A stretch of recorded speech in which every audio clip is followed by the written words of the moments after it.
Alright guys, welcome back to Beyond the Summit Starladder Season 8, Day 5. I'm Zyori, with me again is Hippie, and we've got our fourth and final match of the day coming up here. We've got super strong dinosaurs on our dire side facing off against Mouz Sports. This should be a good one. Hard to say who the favorite is. You should probably check the numbers. I'm actually curious who is the fan favorite in this matchup. Both teams have been performing pretty well, but nonetheless, Hippie, thank you for being here once again, buddy. How you feeling?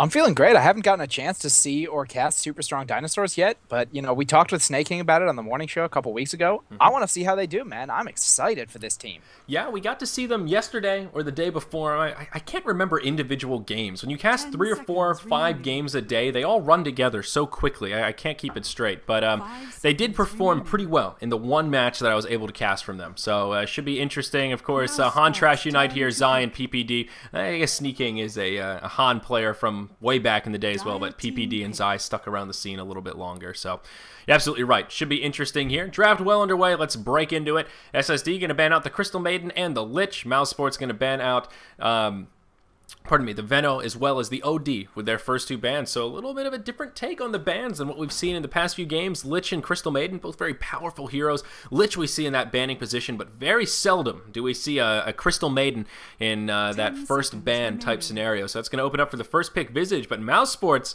with the surprise picks here. Bristleback Timbersaw going to be their first 2. Can I stop you quickly and ask, how the hell has nobody picked Elder Titan yet? It's an interesting question. SSD going to break into their bonus time, and maybe that's what they're thinking about. There's a couple of powerful heroes still left in the pool, and yeah, ET has got to be high on their priority list, but it's a good question. Obviously, Mouz Sports valuing Bristleback over the Elder Titan. Yeah, that's very weird. Fascinating. I don't know the right word for it. I don't want to say if it's good or bad, but it's fascinating. And Bristleback has been a highly debated hero. As LD has pointed out, he's not so much a fan of the Bristleback, and I know Vic Romand is one that he calls him Bristle God, I think, is the nickname he coined there for the Bristleback. So some folks think he's powerful, some folks don't. I think he's good if played right, a very momentum-based hero, but he definitely hits that point where he just starts to fall off, and his recovery ability somewhat thwarted. But Mirana going to be that second pick for SSD. Clockwork not going to make it into this match here, Hippie. This is a rarity indeed. He's almost always picked unless he's first banned. So already things a Dazzle ban. It's wow. So you don't get to see your Dazzle. How mad are you right now that they banned Dazzle? I mean, I'm just confused. I mean, I guess Dazzle Bristleback is good, but I mean, Bristleback and long-range healing and shallow grave. There's a lot of good things about that. It's good, but I don't know. Physical damage, too. SSD banning out all supports, though. I mean, that's the name of their game here. Just ban out the supports, pick up the few supports remaining since they did first pick Visage. An interesting strategy. I mean, what are the options left for Mouz Sports here in terms of supports? You've got Lion, I suppose. Lesh could work. Something like Alina. Shadow Shaman. Yeah, very aggressive supports, but very a-characteristic of our current meta. Interesting drafting from SSD. I like it, but I don't know how to feel about it. I don't know exactly. I think they are. I mean, I think the Dazzle has to be thinking about the Bristleback. The Bane, of course, also, that neither of us mentioned, now picked up by Mouz Sports. Yeah, I think enough. The biggest thing... Oh, God, I had something. Right. My favorite use of Bristleback is the way Na'Vi uses him, which is they take Funnick, they give him the Bristleback, they give him the safe lane, so he farms like an absurdly fast Vanguard, now that it's been fixed, and it actually has not only its buffed block rate, but its proper block rate, because previously it was blocking, what, like 55% instead of the listed 70? Something along those lines. It was bugged out. And they let him farm like an 8 or 9 minute Vanguard, some boots, get him going, and they take Havost and take him from the off lane, just rotate him into the safe lane. Funnick just goes and murders everyone with Bristleback. In the mid game, while Havost just gets farmed up because nobody has any pressure on him because they're all running in fear from this prickly spine throwing thing that's running around with a mace bashing their skulls in. And it's been really, really effective, the games I've seen it in. So I'm curious to see if Mouz uses him like that or if they have a different role in mind. Yeah, and that's actually the exact same kind of role I like Bristleback as well. He needs that early start, needs that bit of early momentum. And I think if you can get a really fast, like a pre-10-minute Vanguard, you're in good shape. If you can get it faster than like 8 minutes, you're in really good shape. And we've seen a couple Bristlebacks with build around kind of pushing rosters, and if they get a couple of early kills, can even get it faster than that. And that's when Bristleback gets really scary, because that pre-10-minute mark, Vanguard is damn effective. It mitigates a huge percentage of right-click auto-attack damage. So going to be interesting here nonetheless. And Elder Titan's still available in this draft. I'm still kind of blown away here. Batrider is the third pick for SSD, a very powerful mid-hero that's not so prevalent anymore, but still has a lot of power to him. But we'll see what Mouse Sports grab here. They got the Bane. They're going to need another support. I have to think Lion is going to be pretty highly valued here. Also, that Bane may have been a little bit of a deny pick as well, given, you know, Bane Mirana, one of those classic combos. Also, the Abaddon still in the pool, another one that we didn't mention. I'm not sure the Abaddon will see. He's much more of a niche pick. I don't think he'll see the same level of focus that he got last game. But definitely the Bane. I mean, you were mentioning how SSD was banning out all the strong supports. If Mouz had not picked up Bane, not only do they skip one of the remaining really good supports, but as you mentioned, they get the Mirana Bane. Mirana Bane Visage would be incredibly dangerous to deal with, and they could run a very powerful aggressive or defensive tri-lane or even dual lanes with that. So just giving them the Bane would have left their options so open that it would have been very hard, I think, for Mouz Sports to continue the draft if SSD had gotten it. Yeah, that's a good way to think about it. So Mouz Sports going to break into their bonus time. They're going to think very carefully about what they want to do here. This is by far one of the strangest drafts I've seen in quite some while. The bans, the picks, all around, just an interesting draft. So I don't know how Mouz Sports like to run that Bristleback, though. You know, are they thinking right now we need to tri-lane this Bristleback? Are they planning on that solo safe lane that we're talking about? I'm really curious about how they actually want to play him. They're going to go ahead and grab Puck here. So probably I think that sets it. A Puck mid. TA going to be picked up right away by SSD. They know what they want to do, and that is shut down that Puck. And, well, Templar Assassin is one way to do it. Yeah, absolutely. I mean, Templar very, very strong against Puck. What that does tell SSD on the draft is that the Bristleback is playing the one position.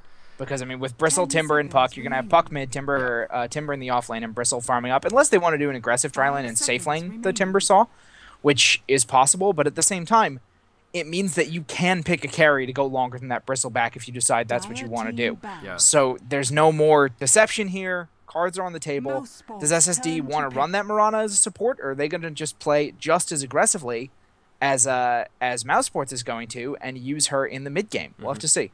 So many supports banned out here. Vengeful Spirit going to be the final ban from SSD, and Naga going to be that fifth ban from Mouz Sports here. Both sides need a support here, and sort of curious what they're going to grab.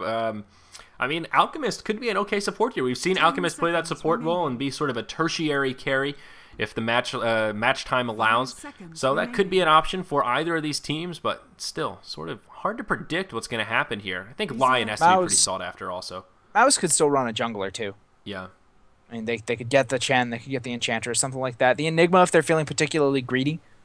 I'm not sure it would be the best because that leaves them with a lot of different people they're trying to farm. Yeah. But I mean, on the other hand, SSD probably doesn't want to pick a jungler because they want to leave it open for that Batrider to stack up if he needs to. Because if he does end up being an off-lane farmer with that TA likely going mid and the Mirana likely going in the safe lane, whether she's support or carry, leaving him that space is pretty important. And yeah, Windrunner, Shadow Demon. That's a combo we haven't seen for a while. SD Mirana, but it can be very, very effective if your timing is good. Absolutely. And it's nice because alter your arrow timing based on the level of disruption, since the actual disruption time is static. Right. Yeah, so one of those combos, very similar flavor to the Mirana Bane, but a little bit more difficult to execute. Much more similar to the OD kind of Mirana with the Astral Imprisonment, where you have to line it up pretty spot on where they pop out right in time to get hit by the arrow. But still pretty easy to do in the grand scheme of things. In terms of kind of cheesy two-hero combos, it's still pretty easy to pull off. Now, one of the problems, though, that I potentially see with this with this SSD roster is they don't seem to have that same level of team fight cohesion that Mouz does. I mean, they've got Puck, they've got the AoE damage from Bristleback, they've got some lockdown from Bane, they've got the AoE damage from Timbersaw. I think their team fight potential is going to be a little bit more prevalent here in that kind of mid-game when the 5v5s come about, though I think SSD are going to have slightly stronger lanes here. And I always worry about a TA versus Puck mid, because TA absolutely poops all over Puck when it's a 1v1 in a vacuum matchup, but they bring very different things to the table. Puck, that huge bit of teamfight synergy, that AoE kind of lockdown with the Dream Coil, all that AoE damage, and Templar Assassin, although great and can carry with a bit of momentum, does not play that role whatsoever and is much more single target, DPS right-click based, which we've seen some teams pick TA in hopes of shutting down the Puck, being successful in the laning phase, but then once it's time to move out to the teamfight phase, if TA just sort of breaks even with Puck, can be a little bit difficult.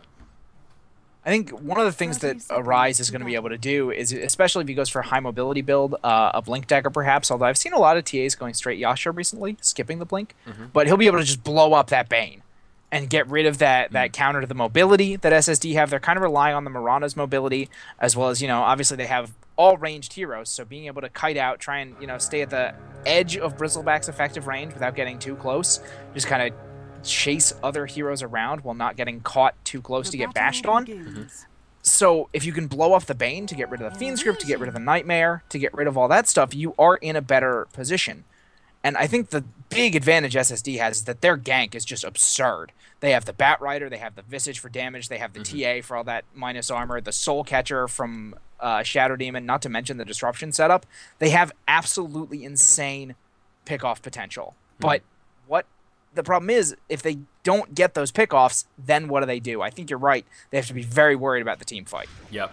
Already, TA getting harassed back a bit here. The Enfeeble going to be used to make her last hitting time a bit more difficult, to give Exist on the puck a little bit of additional farm here early on, again, just trying to harass out Rise. And we see Zai already off to a pretty good start. He did kite that creep wave away, going to use that Firefly to start picking up a few bit of extra last hits here. Did go into that neutral camp. Doing some crafty work with that off-lane Bat Rider, and we'll see how he fares. Let's go ahead and introduce our rosters, though, and as... Epi pointed out, some of these names aren't correct, so we'll just go with it here. Unicorn XOXO, not sure who that is. Maybe you want to do some investigative journalism here, Hippie. Going to be on the Bristleback Wind Ranger, going to be played by Crit. In the mid lane on our Radiant side, of course, this is Mouz. We've got Puck, and Puck might be in a little bit of trouble here as PPD roams his way mid. That is going to be played by Exist. Somebody's playing on Bane. I don't know how you make a name out of that character. And Ace going to be on Timbersaw in the top lane here. On our Dire side, of course, we do have Team SSD. Zai going to be in the bottom on that Bat Rider. Arise going to be on the TA in the mid. We've got PPD, Peter Pan Dam, playing on the Shadow Demon, who's roaming about. Come With Me going to be on the Visage, and Sneaking going to be on the Mirana in the top lane. Just farming away, trying to rack up those last hits against the Timbersaw up there. Pardon me, I'm a little distracted here. So, yeah, Templar Assassin off to a slower start than she probably would have liked. Compliments of that Enfeeble, but still faring pretty nicely. 5-3 against the 4-2 of Puck. Seems Exist maybe struggling just a little bit here, not nailing all those last hits, but pretty break even here in the mid lane. Good to see some rotation coming to support the Puck because, as we mentioned, in a vacuum, we'll definitely lose to that TA. Down in the bottom, Zai and Crit exchanging blows. A nice lane ward going to come down from Crit as well, and Zai going to get boxed out. One of the problems with Bat Rider against a 1v2 in this situation, Bat Rider not going to be able to get a lot of farm, and I don't think we'll see a fast blink coming out from Zai in this game. Yeah, I think he's going to retreat to the jungle pretty quickly, and look, he's already kind of moving out there to get some stacking done. But yeah, I think this dual lane mid is exactly what Mouse Sports needed to do. They shut down the TA, they make sure their Puck still gets good farm, and the Windrunner alone is perfectly sufficient to zone out the Bat Rider and allow the Bristleback to farm, but nobody would really do anything by going up top to help Ace. So the perfect place for that Bane is running back and forth, making sure he's slowing down that TA, making sure she's not snowballing that hard, because if TA doesn't get a solid early start, sure, she's got some damage output, she's got some, nice raw damage bonuses coming from her abilities, but without the extra attack speed or without some extra mobility, it's kind of hard for her to make full use of all 6 of those attacks from Refraction when it's maxed out, of the meld positioning, especially before she has the extra levels and side blades to give her the extra range. It's very, very difficult to work with her without at least 1 or 2 items that are, there to accent her skills. Yeah. She's a very snowball, momentum-based hero, I would say, and she's not one. The Shadow Fiend has that luxury of he can fall behind in the early game because in that mid game he can just farm those stacks. Shadow Rays is great for flash farming. TA doesn't quite have that same level of momentum. Reignition, I guess, is kind of a good word. So if she gets a slow start like she kind of is here, it can be a little bit difficult where TA becomes a little bit more of a liability rather than an asset. But at least they're breaking even, so this mid lane ending up being a little bit of a wash, which all things considered is sort of a victory for the Puck. One of the scary things, though, from the perspective of SSD is this Bristleback in the bottom lane, though. He's basically uncontested. His Zai has been moving about, did spend some time in the jungle. Bristleback leading the way in last hits, 22-4. Sneaking doing very well in the top lane as well, sitting 21-10. But we talked about Bristleback being a hero that if he gets a lot of early momentum, he can be very scary, and he's getting just that here. Going to start spamming some of that sticky goo onto the Bat Rider. Zai going to take a couple quills to the face and continuing to stack up that sticky napalm. So now Bristleback moving rather slow, perhaps looking for an opportunity to kill the mighty Bat Rider, but not going to find it here. If he wants that Vanguard, he's a little bit more than halfway there, and let's see, going to pick up the magic stick, so we'll see. Still opportunity for Vanguard, like I said. Anything pre-10 minutes is a pretty solid timing there for that Vanguard. Yeah, let's see if he still wants to go the Vanguard, because I mean, obviously they're going to want to get some early aggression going, and I still think it would be a good item for him to pick up, but it's not the same thing where your Bristleback is creating space for someone else. He has to be self-sufficient, and oh, it looks like we did have the Shackle going on to Zai. Yep. Up in the top lane, that was the first blood out on the Timbersaw. Zai, apparently he did get shackled down here, but not going to be enough for a kill. Yeah, up in the top, Timbersaw just getting caught a little bit too far forward. We see a nice lane ward down from the Dire side right here. And, yeah, just a classic combo of the old Shadow Demon Sacred Arrow and then Visage there for a little bit of extra nuke. Going to be able to grab that first blood the way of SSD. And who did grab the last hit? It was sneaking on the Mirana, so it doesn't get much better than that in terms of grabbing the first blood on a carry. And I thought they may try and set something up in the mid lane, but nope, Arise just going to get enfeebled once again here. And really not a huge experience difference either on this mid lane. They're both going to hit 6 at just about the exact same time. So nothing too crazy. A pretty quiet game all in all, less that one kill we saw there at the 5-minute mark. Yeah, I mean, the Enfeeble is really good, don't get me wrong, but against a TA who's getting that huge amount of bonus damage, it cripples what TA wants to be using the Refraction for, because what she'd like to be doing is harassing Puck with it, using the side blades. But at the same time, she's still able to get herself a decent amount of last hits. I think I would like the Bane's presence a little better. I get that he's trying not to take the XP from Puck, because he wants the Puck to hit a quick level 6, he wants to get his jungling done, but if he was able to zone the TA a little bit harder, I think maybe they'd be a little better off. And, you know, if he can burn off the refraction charges so Puck can kind of go in on her, I think they could actually, you know, they could score a kill at early levels, but they decided not to do that. They decided to just let the Puck get as much free XP as possible. And we'll see if that decision pays off. But for now, the TA not getting shut down as hard as you traditionally expect her to against a dual mid. Absolutely. So Crit going to grab himself an invisibility rune here. And this is one of these matches, I haven't seen this in a long time, where the off lane just gets completely sacrificed. Ace on the Timbersaw has just now moved into the jungle. He's going to start working down some of these stacks here. And same with the Batrider. Same story, different chapter, but Zai just continuing to take out stacks. He is now level 6, about 1,200 gold in the bank, and does have those boots as well as magic sticks. So I think this rotation from Batrider definitely makes a lot of sense. He's going to go completely unchecked here. He's got a lot of safe room, a nice buffer, so if anyone moves into the jungle, it'll most likely be scouted out, and he's well on his way to a pretty timely blink. It won't be too delayed, at least, despite that kind of slow start he got. As we do move into a pause here. Again, Bristleback, the one leading the way in farm, now level 6, went for that Ring of Health, and if he wants the Vanguard, he's going to have it in one more creep kill. He's got 1080 gold right now here at the 7-minute mark, so still not sure if he's going to go for that super early Vanguard, but, well, has the first 2 pieces, at least, if that's what he wants to do. Yeah, Courier's going out somewhere else, it looks like, so if they have to Bottle Crow, it's going to delay it a little bit, but no, actually... Exist looks like he's doing just fine on his bottle charges right now, and Crit's Invis rune wears off, so it looks like we won't see a setup in the mid lane, despite the fact that I think they really, really want to kill that TA and slow her down a little bit more. Yeah, so I've been sort of trying to take note of when the Hands of Midas are going to start to come out. There is one now in the inventory of SSD on the side of the Mirana, who is level 6, basically just Midas, Boots of Speed, and Basilius right now, but in this kind of static farm fest, that is good news for SSD. Mirana going to slowly start to pull ahead here, and in this kind of static farm game, Hand of Midas really does start to shine, so I'll be curious to see if anyone else picks it up, especially if anyone from Mouz grabs it, as Sneaking already off to the races. He is number 1 on the net worth chart, as he did pick up the one and only kill of this match, 400 gold ahead of the Bristleback, kind of as we would expect. So Bristleback, yeah, not going to grab the Vanguard, going to go ahead and just pick up the Power Tread straight away. So happy in free farm mode down here. Yeah, I mean, the treads are better for farming. The Vanguard is something you want to pick up when you're about to go fight, because there's no point to it unless you're actually engaging on someone or you're tower diving or something. So it would be kind of wasteful to pick it up if you're planning on spending the next couple of minutes farming up for something else before you're able to fight. And of course, the treads let him get a little bit faster farming going on, lets him, if he wants to, push the lane a little bit with the extra attack speed, with the extra strength. You can see he's just, you know, in total free farm. I don't care about lane control mode, because he knows no one's going to contest him. Right. But I think he might still go back for the Vanguard and then try to make some motion happen, because if they see this Midas in the inventory of snaking and they know that they need to make something happen to make sure that they kind of punish that before he gets a lot of farm off of it, I think it's a likely rotation. I think he's likely to start playing very aggressive. Yep.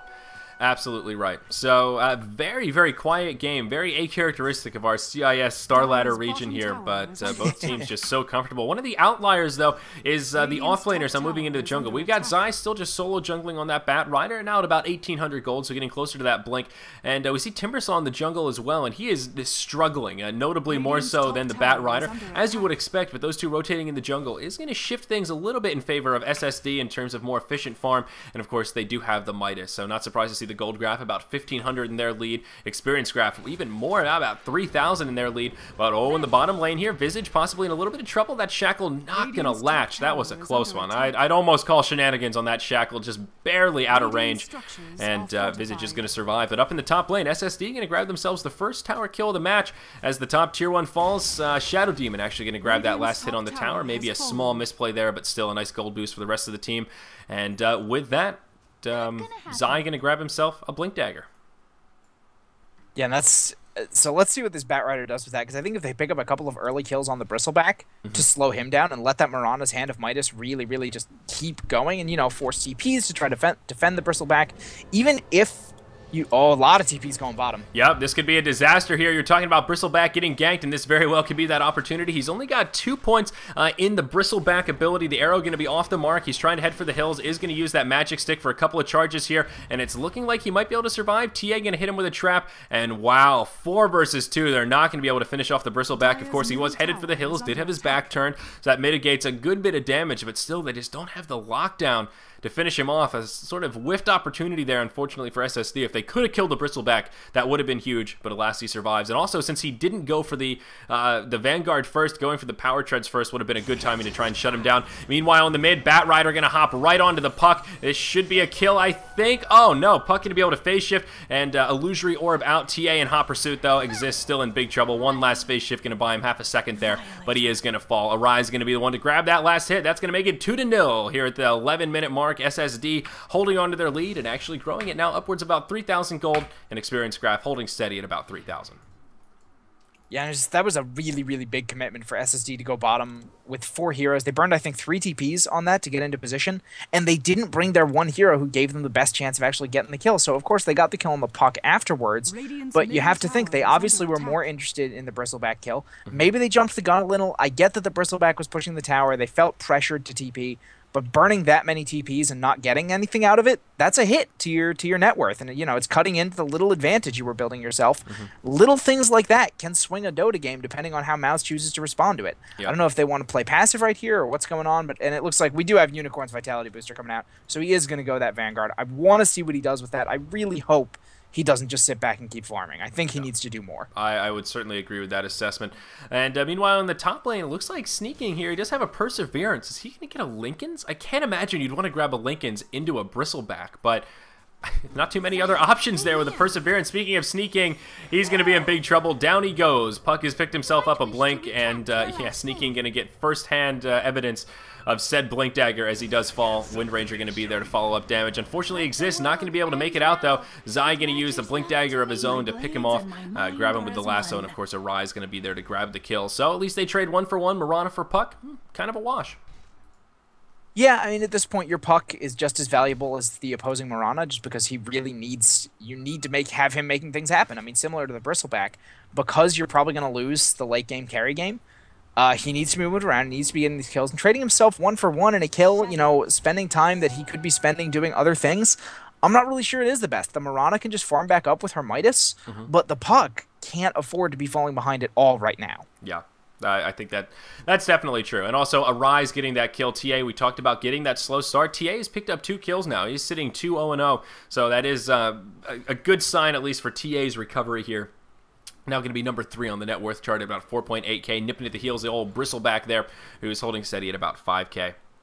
Looks like we could see kind of a Ninja Roshan play here, as TA is going to move into the pit. Does have a double damage rune on. Visage going to be nearby with the birds for a little bit of stun action, but I think TA might be able to do this. Double damage going to be on for another few seconds here. Roche already down to half health. May need a little bit of help to finish him off.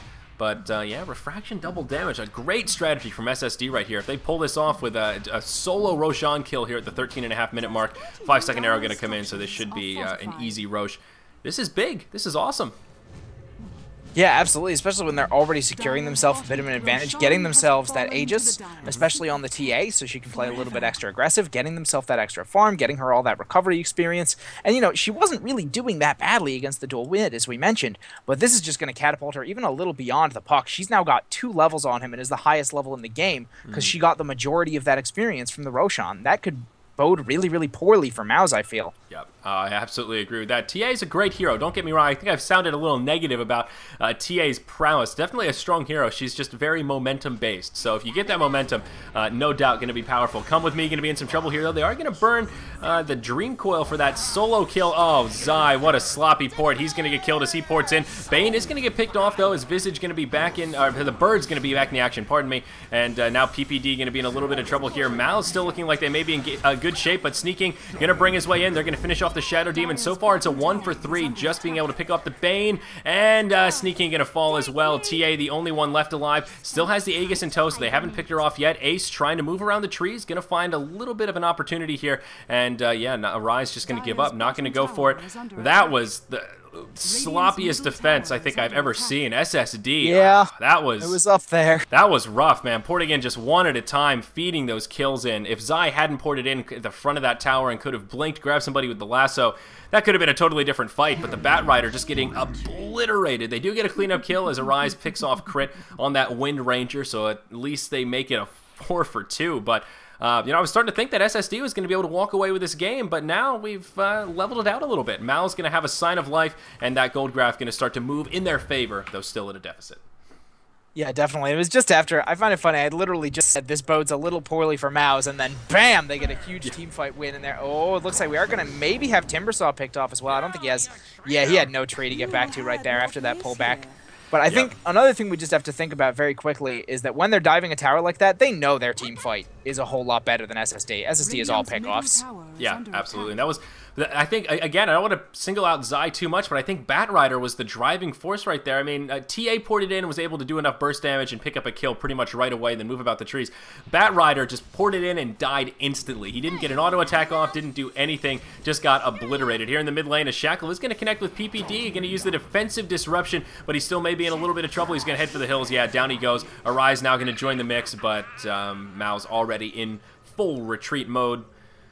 Moonlight Shadow going to come out, and that'll keep the rest of SSD alive. So all tied up here, 6 apiece at the 16-minute mark. Mouz showing us that they are still in this game by all means. Bristleback now level 11. Again, does have that Vanguard, as we mentioned. Also picked up Drums of Endurance. So this is that time where Bristleback really starts to shine. And especially since he's #1 on the net worth chart. I love what Mouz is doing right here. They're hitting this mid-game stride exactly as they should. And, oh, Arrow going to connect from over the trees. Timbersaw going to hop forward. Going to throw a Chakram out. Will do a bit of damage here. This Tier 1 tower under heavy assault. Zai going to blink forward. Going to grab the Bristleback. But his team taking a lot of damage. Puck doing so much AoE damage. I don't think they can handle it. TA going to get caught in a Fiend's grip. Is going to fall, but he does have the Aegis coming back up. So he's going to join us again momentarily here. Ace going to hop forward. That'll be the end of the Bat Rider. Arise will be able to survive his resurrection as he comes up. Timbersaw not going to be quite so lucky. Looks like this is going to be a 1 for 2 exchange. SSD not going to come out the victors, but still going to grab themselves a cleanup kill on the Timbersaw.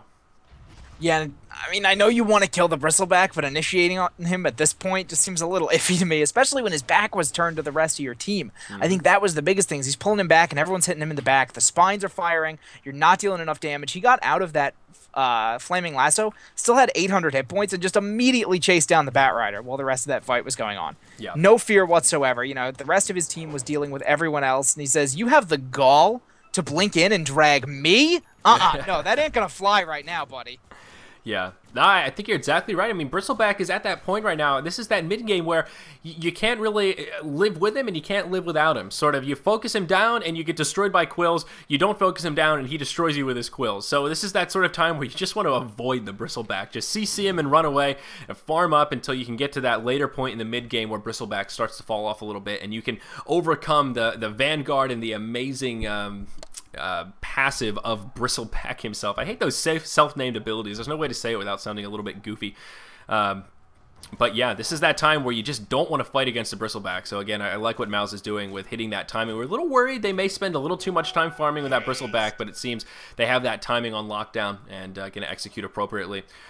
We'll see what Sneaking wants to go for here. He still hasn't made any other item pickups following that Perseverance. Of course, he has fallen a few times, so that slowed him down. But meanwhile, in the top lane, Ace going to get caught by another Blink Lasso combo. As you mentioned, this roster for SSD, all about the pickoffs, and they're doing a good job continuing to find pickoffs about the map. Visage going to be the one to walk away with that last hit, and that will tie it up once again. 8 apiece here, 18 minutes into this match. I'm still curious what Mirana's going to build. That Perseverance kind of throwing me for a loop. I'm not so sure about that as the first item. You, man. It's just a weird thing to buy against this roster. I get that you don't want to deal with the Fiend's Grip. I mean, yeah, that's a you just got super quiet all of a sudden. I don't know if you're... Huh? Am I... Might want to move the mic a little closer. It sounds like you just took your headset off. I haven't actually moved it. It's just sitting on my headset. That's weird. That's weird. Right, let me turn you up. All right, I'll turn you up. Go ahead. Continue talking so I can get these... Yeah? Solid? All right. Are we solid? Are we solid? Yeah, you look good. Sounds good. All right, cool. That was weird. No idea what happened. Oh, yeah, now you're back. Yeah, blame the headset, Plantronic. So anyway, mid-tier 1 tower going to fall, so that is going to add another tower to the mix. That is going to give Mouz actually the tower lead 2-1 here in total tower count. Gold graph still in favor of SSD around 3,000. Experience graph way in their favor. Again, some of that going to be the Midas, but also some of that is just the more efficient laning with Batrider tearing up the jungle. Zai has now fancied himself a Force Staff to go with that Blink Dagger. Yeah, I mean, you know, perfectly standard Batrider build. Make sure you can completely isolate one person. It's going to be really valuable depending on who he gets it on. But I think the Puck has to be your target of choice. You want to get him all the way back and blow him up before he gets off any of his evasive abilities. And he's gone a very, very fragile build, only 800 life. He does now have an ultimate orb in the stash, so he's about to get a little bit tankier, but still not to the point where you can't kill him with all of the damage output and disable you have. And if you take care of that Puck, you take care of so much AoE and control that suddenly your gank versus team fight lineup doesn't seem anywhere near as annoying to play against because all of your damage can actually land on people instead of you being, you know, stuck in a coil, instead of Puck dodging all your stuff. There's a million ways for Puck to shut you down. Yep. So, more tower exchanging going to happen here. TA going to be able to finish off that bottom tier 1 tower as the top tier 1 for the Dire gets picked off. Again, Ace going to be the target of choice from Zai. He's going to get stuck in a lasso. Short range arrow going to connect. One last nuke. That'll be enough to finish him off. Visage going to walk away. 1 kill richer. The rest of the fight going to start to transpire here as Bristleback gets aggressive. It's him versus the world. Again, sneaking and come with me. The Batrider did fall to the Wrath of the Bane as now we'll see Bristleback headed for the hills. I love what Bristleback did right there. Just got right in their faces, zoned them out so they couldn't support Zai on the Batrider, and then allowed the rest of his team to finish him off. Very nicely done. That will at least make it a 1-for-1 Timber Saw in exchange for the Batrider. Yeah, I mean, it's just that pressure he applies just by being there. And you saw he turned his back when they were blowing all their abilities on him, and as soon as he knew everything big was on cooldown, he ran right back in, and 4 people just Mirana ulted and ran away. That's how terrifying he is right now. They need to keep using that. They need to keep hammering that in. He's picked up a Sanjin Yasha now, so he's got the extra move speed. He's got a little bit of extra damage. Maybe if he gets lucky, he gets that slow proc. But it's just, it has to keep happening. You can't let that Mirana get the recovery farm, because just as a ranged agility hero, she's going to decimate you.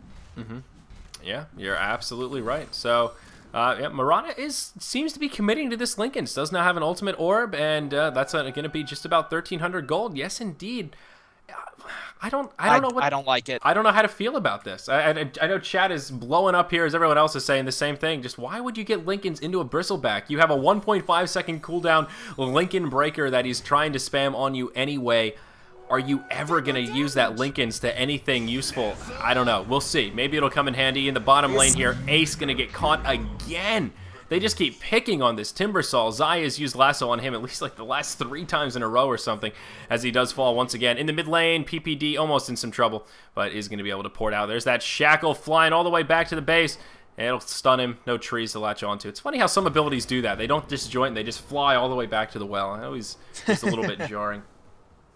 Oh, man, I could tell you some stories about that, but this is not the place. This is not the place. But I think the only thing I can say about that Linken's is that it's going to at least help him prevent getting Fiend's Gripped out of the fog just randomly. Like, if he's going to be a little safer doing some early farming and, you know, just getting this done, because if you see that Linken's break, you know they're going for you, and you can immediately turn and leap away. But you have to have very quick reactions, and Snake King is a very strong player, so this is something I think he could definitely do. That's the only reason, though, I can think why he would specifically go for that. And come with me now, his Midas is now paid off. He has an Aghanims. That's 3 birds at 23 minutes, and that is frightening in terms of its damage output. That really is. I'd missed that Midas pickup, but that's going to be a 2 versus 0 in terms of Midas count. And yeah, that's pretty early Aghs Scepter here. I'm going to try to get in the habit of saying Aghs instead of Augs. Sounds a little pretentious. Aghanims Septa. It's Aghs Scepter. Yeah, that's definitely scary. Batrider now going to have himself some boots of travel here And I mean, I just think if he wants Lincoln's, if you want some sustainability, just go Manta. You get the Blessed Orb, and then you get a little bit of extra damage. I guess maybe he's thinking TA is going to do the carry power here, but TA didn't even go a damage-centric build. Did get the Drums of Endurance, went for a Blink Dagger first. Very standard on TA, a great item. You need the mobility, but in terms of just raw right-click damage, that's not what they're working with here. So food for thought. Got we'll a see what Desolator happens. coming out in 1200 gold though, so that is definitely a boost. Oh yeah, and with TA, you have to remember that a lot of what lets her use that refraction effectively is building up some good attack speed. So the drum and the treads are actually very, very nice for her in the early game. Well played by... Yeah. Well played by Puck right there. Zai trying to find the initiation. A nice phase shift straight into Dream Coil. So even if he got lassoed, not going to get pulled too far out into no man's land. Very nicely played by Exist right there. Going to mitigate one gank at least coming from Zai. And he's going to have to head back to the base. No regeneration. So there you have it. We'll see what Bristleback grabs with his next item here. As we mentioned, he does have S and Y now to go with his Vanguard and Drums and about another 2,500 gold in the bank. Probably just going to be amassing those hit points. I have to imagine Heart of Tarrasque going to be on the radar for an item pickup here. But, of course, time will tell. AC is not a bad item choice either. And speaking of items, Bane going to grab himself a Necronomicon. It is level 2 as well. So Mouz obviously interested in a little bit more pushing potential here. And just an item we don't see on Bane too often. No, I mean, but I think that's generally because he's unable to farm it. I mean, as opposed to it being particularly... It's actually particularly good on Bane. It gives him a lot of solo kill potential, quite frankly. If he catches someone alone, pops the Necro, and drops a Fiend Script on them, he can just murder one hero pretty effectively. Those units do a frightening amount of DPS. But I think it is largely for the push. And with that said, with the Necro book out, I think the Bristle's going to be going for an AC. I think you were right about that. Yep. So here we go. A smoke gank for Mouz moving into the Dire Jungle. They've got their sights set on the Visage. Oh, look at that. Windrunner has the Force Staff. Going to position an easy shackle, and that will be a 5 versus 1 gank right there. SSD going to head for the hills, but that Visage was on a mega kill streak, so Ace going to get a little bit of vengeance there. He's been picked on quite a bit. He is 4, 6, and 3, so does have quite a few deaths, but going to get a nice little gold pick-me-up right there. SSD pressuring this tier 1 tower in the mid lane. We see the Visage birds, well, just trying to do what they can. They are going to be able to finish off that tower, so Visage, even from the well, still using, or from the grave, I should say, using those familiars to do some work around the map. One of several reasons Visage is just a ridiculous support. His birds persist through death. That just doesn't... He would be great if they didn't do that. The fact that they do that, to me, feels like just bonus. This hero is ridiculous. So, Haystring going to be grabbed by TA right here. Could see another team fight. TA going to go straight in, right onto the Bane. And Bane going to be in a little bit of trouble here. One more auto attack, ought to do it. The Brain Sap trying to come out. That cast time just going to be a bit too long. The rest of the fight going to start to transpire. This tier 1 tower is dead. Not going to have anywhere to retreat to. Now Ace going to fall. It's going to be a 2-for-0 to start things off. Power Shot going to come out. Going to be a bit off the mark. Arise going to get caught by a shackle that will latch onto some trees. Here we do see some armor finally on that Bristleback, so I think you were right about that AC. He's going to need it as well now that the Desolator's out. Nice fight for SSD, though. Going to pull ahead in hero kills once again now. 10 to 12, or 12 to 10, pardon me, here at the 26-minute mark. And I know they, pardon me, I thought, silly, never mind. They are going to retreat here. And let's look at this gold graph. SSD continuing to further their lead now. 7,500 gold, 12,000 experience. But there it is. He's going to be able to grab the Puck. Zai going to hop forward. This time, Puck not going to be able to do that crafty work with the phase shift. Zai going to be just a bit too quick for him. That will be another kill. So kind of a 3-for-0, I guess, in that mid-exchange. Yeah, I was gonna say you heard me freak out when the Puck had the perfect reaction on the Waning Rift into phase shift to make sure he didn't get grabbed by that lasso. But then Zai made him pay. Said, "You can't dodge me twice." It was a really fun thing to watch. It's unfortunate for Mouz that the fight didn't go their way anyway. And that 3-for-0, I mean, that's the damage output. If Mouz isn't prepped for the team fight, the pickoff and the damage power coming out from SSD is just...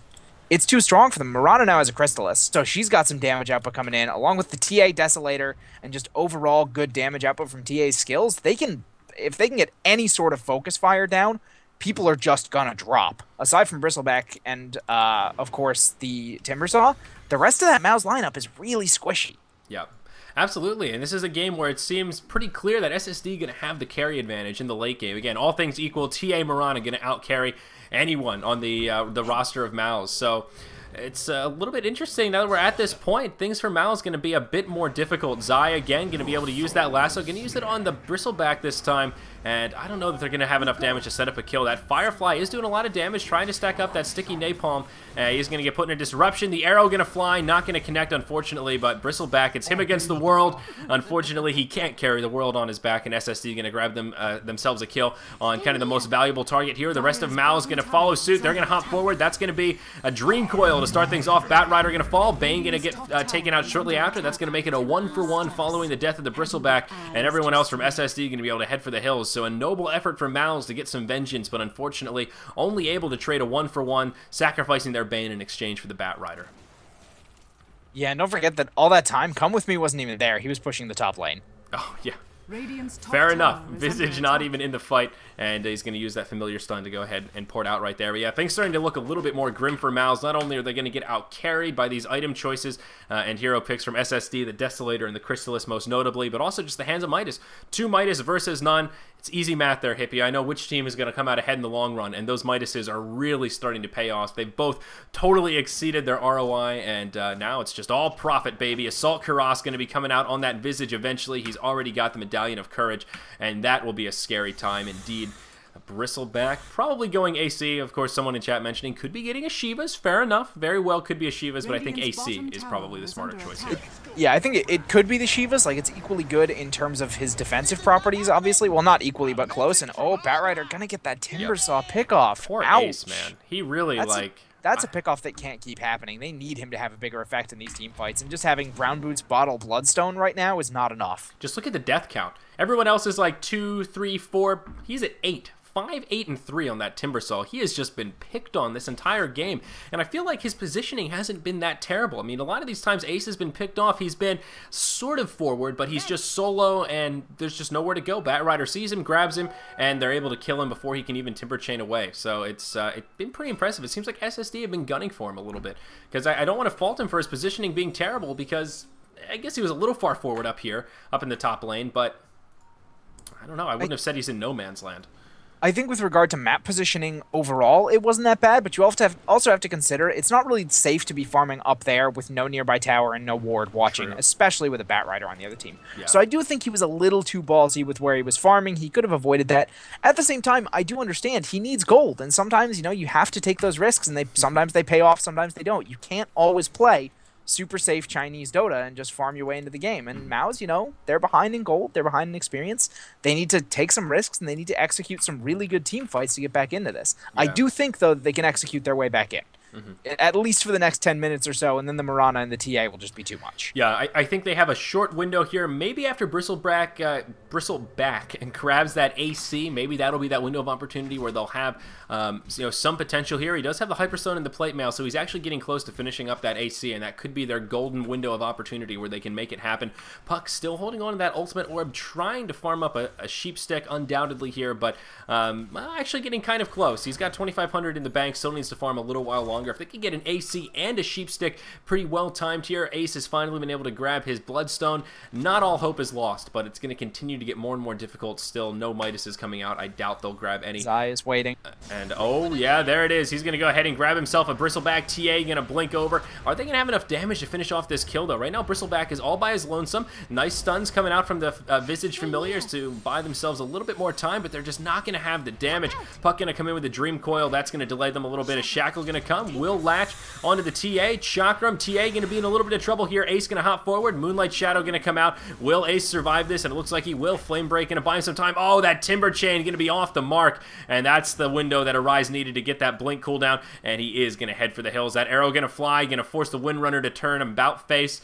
And TA will survive. So a noble effort, unfortunately, just not enough damage to finish off that Assault Kuras carrying Bristleback. Yeah, it looks like, oh, Shadow Demon with a really clutch Force Staff. Did you see that, man? He was kiting back towards the Radiant side of the map and then just Force Staffed himself across and baited this Bane in so beautifully. He was going around the Ancients towards Radiant, then Force Staffed across the canyon back into the Ancient camp. And then Batrider came in to pick off the Bane. Look at you with the crafty plays. All right. So, and they do pick off the Bane, so the bait is successful. But here we go. Assault Kuras on that Visage. Oh, man. That Visage Midas. His farm is just ridiculous. And Roshan going to be up again. This is the third Rosh, if I'm not mistaken here. That first one came out around the 12-minute mark, so 33 minutes. We've got third Rosh going to be completely uncontested. Aegis and Cheese coming out for the Dire side. Again, TA going to be the one to grab the Aegis, and sneaking. Going to grab himself a nice block of cheese. Yeah, and that's just, oh, they've gotten all 3 Roshans this game. There's some statistic, like, the team that gets, you know, at least 2 Roshans in a game has some, like, unbelievably high win rate. And it's not because of the bonuses from Roshan, it's generally just an indicator that you have enough map control and strength that you're able to do that. But, you know, so if you see 3 uncontested Roshans, I mean, the first one was kind of a sneaky Roshan, but this time they had full vision. I mean, they just couldn't get in position in any sort of time to do anything about it because of how fast he dropped. Yeah. You know, they completely lack map control at this point. They're pushed back to their tier 2s. Their wards are reasonably defensive, quite frankly. They basically have Roche vision and jungle entrance vision, but the top side of the map is completely unwarded, so they're unable to get safe farm up there. They're unable to, you know, basically watch for the Batrider approaches from a million different directions. Mouz is just not in a good position in terms of map vision and space to farm. Yeah, they're not really in a good position, really, by any metric that I can come up with here. I mean, that experience graph is what's really scary. 25,000 in favor of SSD, and I think Mouz know it. They've got their next round of core items here. Puck still doesn't have a sheep, but they are going to group up and try and pressure this tier 2 tower in the mid lane. Fort going to be used by SSD, and there's some initiation. TA going to blink forward, going to do a lot of damage to that Timbersaw. Arrow going to fly, going to be slightly off the mark. The Visage Birds just chipping away at this Bane. Bane's about to fall to just the solo birds before the fight even starts. Now the Chaos going to erupt. Dreamcoil going to connect with a lot of dire heroes, but Timbersaw going to fall. Wind Ranger going to fall shortly after. SSD just have the survivability. They're too tanky. Bristleback level 17 here going to fall as well. That's going to be a 4-for-0 exchange. Puck the only one left alive, and yeah, they're in big trouble here. Puck is going to be able to grab a counter kill onto that Shadow Demon and try and head for the hills. Not going to make it. Flamebreak going to interrupt him. That is going to be a 5-for-1. Shadow Demon, the support, the only one to fall for SSD, and I think we could be moments from a GG here, Hippie. I can't imagine Mouz are feeling too confident at this point. Yeah, and Mouz gave up their gem too. Yeah. Which is additionally bad. But just like when you see, that was an amazing Dream Coil. It caught 3 important heroes. When you get a coil like that and you can't turn it around into anything but a 1-for-5, it's a pretty bad sign. Yep, absolutely. So they're just going to push straight up the mid here. Puck and Bristleback going to be down for another 20 seconds apiece. They've got the Timbersaw Windrunner as well as the Bane to try and defend this, but yeah, they're going to be hard-pressed. Puck's actually going to buy back here, but the damage has already been done. I don't know how I feel about that Puck buyback. Not much going to come of it. They already lost the melee racks anyhow. That was pretty unfortunate. Aegis still in the inventory of TA as well. Another relic from that last fight. If you look at the hero level chart, yeah, it's pretty lopsided here. 4 red on the top. The only one not on top of the chart here is that Shadow Demon, as he is in that position 5 support. Same with the net worth chart. It's Bristleback, really the only one farming well at this point. He's doubling the rest of his team. Still not going to be enough, I don't think. This is really that point where Bristleback starts to fall off. I saw someone in chat say Bristleback doesn't fall off. Play Bristleback and farm until the 45-minute mark and see how well you fare, because this is that time where the damage output from the big items that the carries get just really outweigh his natural tankiness of that Bristleback. And as we saw in that last team fight, yeah, he sprayed some quills, yeah, he got some auto attacks off, but once they shifted focus to him, it was no problem to take him down. Yeah, now we have a BKB on Batrider. You also have the Daedalus on both carries. But oh, there we go. Puck initiation. Yep, Mirana going to blink backwards, and he's going to burn the Dream Coil on just a solo Mirana right there. And that's going to be the end of that engage. Not what Mouz were looking for. Yeah, they're going to use Moonlight Shadow here. They're going to reinitiate. Puck going to be the first to fall as TA hops back in. Everyone in Mouz trying to scatter, just desperately looking to survive. Bane going to be the next to fall. Windrunner headed for the hills, but Visage is going to try to chase her down. The Bristleback going to fall, as will the Timbersaw, and it's about time to call the GG. It's a 5-for-0 clean sweep in favor of SSD. 37 minutes of gameplay. SSD going to take it 27-12 in very convincing fashion. Well played by both sides, but unfortunately that Bristleback off to a great start, but once you get to that mid to late game, TA and Mirana just taking over that carry power. Yeah, honestly, and I don't think it was the fault of the Bristleback. I think they played reasonably aggressively. They really tried to press their advantage, but the Moonlight Shadow in particular was really effective at both stopping ganks and counter ganking. And the amount of pickoffs the Batrider found on the Timbersaw was just absurd. Made sure that the Timbersaw really didn't have a lot of his full potential at any point in that game. And that was very, very unfortunate for a team that was you know, they needed that damage output to help carry them through the mid game. Yeah, Timber saw by far the most deaths, the only one with double-digit deaths. You're right. He just got picked off solo so many times, time and time again, as Breaky CPK would say. But that does wrap up our Starladder Season 8 Day 5 coverage here on Beyond the Summit. Again, I am Zyori, not was. I am present tense Zyori. With me is Hippie for this the last two games today. And that wraps up our coverage.